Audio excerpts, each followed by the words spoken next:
হযরত তালহা রাদিয়াল্লাহু তাআলা আনহু এত গরীব সাহাবী কি সাহাবী?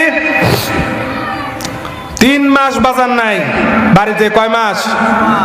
আমাদের বাড়িতে যদি 3 মাস বাজার না থাকতো, বউ তালাক দিয়ে কবে বাড়ি থেকে চলে গেল, ঠিক না ঠিক? খেজরে কম না, 3 মাস বাজার নাই। কিন্তু হযরত তালহা রাদিয়াল্লাহু তাআলা আনহুর বাড়িতে 3 মাস বাজার নাই, কিন্তু স্ত্রী কোনো অভিযোগ করে না। তো একদিন হঠাৎ করে স্ত্রী বলে, এই স্বামী, আপনার কাছ থেকে কিছু কয়েন জমা করে করে কিছু টাকা হয়েছে। ওগো স্বামী, আপনি আজকে বাজারে যান, বাজার করে নিয়ে আসেন। আমি আর আমার ছেলে সন্তান সহ আজকে একটু ভালো খাবার খাবো। তো হযরত তালহা রাদিয়াল্লাহু তাআলা আনহুর কাছে ব্যাগ ধরাই দিয়েছে তার স্ত্রী। ব্যাগ নিয়ে যখন রওনা দিয়েছে, রাস্তার ভিতরে জোহরের আজান দিয়েছে। কিসের আজান? জোহরের আজান। আজান দিলে কি নামাজ পড়তে হয় নাকি বাজার করতে হয়?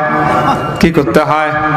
নামাজ পড়তে হয়। কিন্তু আমরা হলে বলতাম নামাজের দরকার নাই, 3 মাস হলো বাড়িতে বাজার নাই, আগে বাজার করে নিয়ে আসি। তালহা নামাজ পড়তে চলে গেছে মসজিদে নববীতে। নবীজির পিছনে নামাজ পড়ছে। নামাজ পড়ে বয়ান হয়েছে, বয়ানের পরে আসরের আজান হয়েছে, আসরের নামাজ পড়ে আবার বয়ান হয়েছে, বয়ান শুনেছে। এরপরে মাগরিবের নামাজ হয়েছে, মাগরিবের নামাজের পরে বয়ান হয়েছে, বয়ান হওয়ার পরে এরপরে এশার নামাজ হয়েছে, এশার নামাজের পরে দূর থেকে অনেক সাহাবী আসে। তো নিকটবর্তী কিছু সাহাবীকে আল্লাহ রাসূল সাল্লাল্লাহু আলাইহি সাল্লাম ওই দূরবর্তী সাহাবীদেরকে তাদের সাথে বাড়িতে পাঠিয়ে দিত, মেহমান বানায়। বাড়িতে দিবি, বাড়ি দিবি না। আল্লাহর হাবিব সাল্লাল্লাহু আলাইহি ওয়াসাল্লাম যখন সকল সাহাবীকে পাঠিয়ে দিয়েছে, তো একজন মেজবান আর একজন মেহমান আছে। মেহমান হলো একজন আর মেজবান হলো হযরত তালহা রাদিয়াল্লাহু তাআলা। আল্লাহর নবী তালহাকে বলে, তালহা, একজন মেহমান আছে, তুমি তোমার বাড়িতে নিয়ে যাও। তালহা তো বলতে পারে না, ইয়া রাসূলুল্লাহ 3 মাস ধরে বাজার নাই। তালহা বলতে পারে না।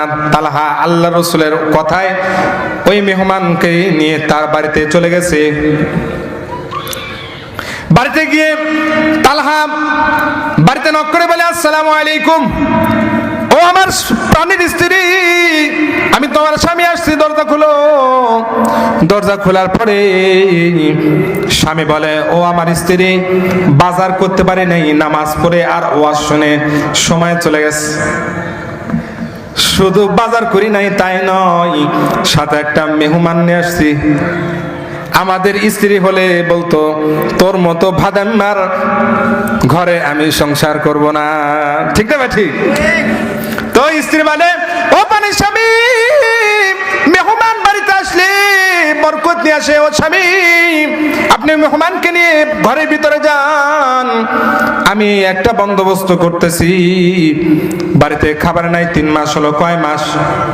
জবের কিছু গুড়া ছিল, গুড়া, জবের যেরকম ধানের গুড়া হয় এরকম জবের গুড়া আছে। তালহার স্ত্রী তালহাকে বলে, এই স্বামী, এই জবের গুড়ার ভিতরে আমাকে নামায় দেন। নামায় দিলে চালুন দিয়ে চালতে চালতে কিছু ভাঙ্গা খুদ, জবের খুদ বের হয়েছে। খুদ বের হওয়ার পরে আটাতে পিষে একটা ময়দার খামির বানিয়েছে, যে 2টা রুটি হবে। কয়টা রুটি? 2টা রুটি মোটে প্রস্তুত করে স্বামীকে বলে, এই স্বামী, মোটে 2টা রুটি হয়েছে। আপনি মেহমানের কাছে গিয়ে মেহমানকে দিবেন। মেহমানকে দিয়ে আপনি মেহমানের সামনে থাকবেন না, আপনি মেহমানের কাছ থেকে অতি তাড়াতাড়ি চলে আসবেন। আমরা অন্য একটা ঘরে ঢুকে আমরা বাতি নিভাই দিব, যেন মেহমান বুঝতে পারে যে আমরা আমাদের খাবার দাবার সেরে ফেলেছি। তো 2টা রুটি মেহমানকে দিয়ে তারা 2জন স্বামী স্ত্রী আর তাদের সন্তান অনাহারে থেকে তারা সারা রাত কাটিয়ে দিয়েছে। ফজরের সময় এই মেহমানকে নিয়ে যখন মসজিদে নববীর ভিতরে নামাজ পড়তে গেছে সকল সাহাবী নামাজ পড়ে বাড়ির দিকে রওনা দিয়েছে। আল্লাহর হাবিব সাল্লাল্লাহু আলাইহি সাল্লাম তালহাকে বলে, তালহা এদিকে আসো। তালহা কাঁপতে কাঁপতে আল্লাহ রাসূলের সামনে গিয়ে বলে, ইয়া রাসূলুল্লাহ, হয়তো মেহমানের কোনো মেহমানদারি করতে পারি নাই, এজন্য হয়তো আপনার কাছে অভিযোগ আসছে। ওগো আল্লাহর নবী, আপনি ক্ষমা করে দেন। তো আল্লাহর নবী বলেন, এই তালহা, তোমার ব্যাপারে কোনো অভিযোগ আসে নাই। আমি জানি না রাত্রেবেলায় তুমি এবং তোমার স্ত্রী তোমরা মেহমানের সাথে কি করেছো, এটা আমি নবী জানি না, কিন্তু তোমরা যে কাজটা করেছো তোমাদের জীবনের শ্রেষ্ঠ আমল হিসাবে আল্লাহ তাআলা কবুল করে নিয়েছে। সুবহানাল্লাহ বলি। সাহাবা একরাম নিজেরা না খেয়ে আরেকজনকে খাওয়াইতেন, কিন্তু আমরা পারি না। এটা হলো নবীর আদর্শ। নবীর আদর্শ আমাদেরকে মানতে হবে কি হবে না।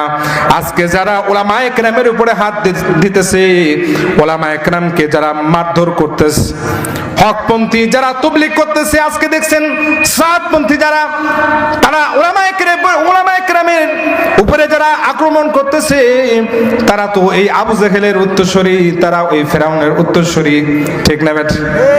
তাদের ভিতরে আবু জেহেলের রক্ত আছে, পরীক্ষা করলে দেখা যাবে। তাদের ভিতরে নমরুদের রক্ত আছে, ফেরাউনের রক্ত আছে। এই জন্য একটা মানুষকে রাতের অন্ধকারে তাহাজ্জুদের সময় তারা মারতে দ্বিধা করতো না। তাদের ভিতরে যদি মনুষ্যত্ববোধ থাকতো তাহলে একটা মানুষকে তারা মারতে পারতো না। উলামা একরামকে বাদ দিয়ে কিসের তাবলীগ করো? হ্যাঁ, উলামা একরামকে বাদ দিয়ে তুমি বর ছাড়া যদি ওই বিয়ের বাড়িতে খাইতে যাও, জুতা দিয়ে বেড়ে, ঠিক না বেটি? উলামা একরাম হলো বর, এদেরকে বাদ দিয়ে যদি দুনিয়াতে কোনো দিনই কাজ করতে যাও, তুমি পথভ্রষ্ট, তুমি ধ্বংস, ঠিক না বেটি?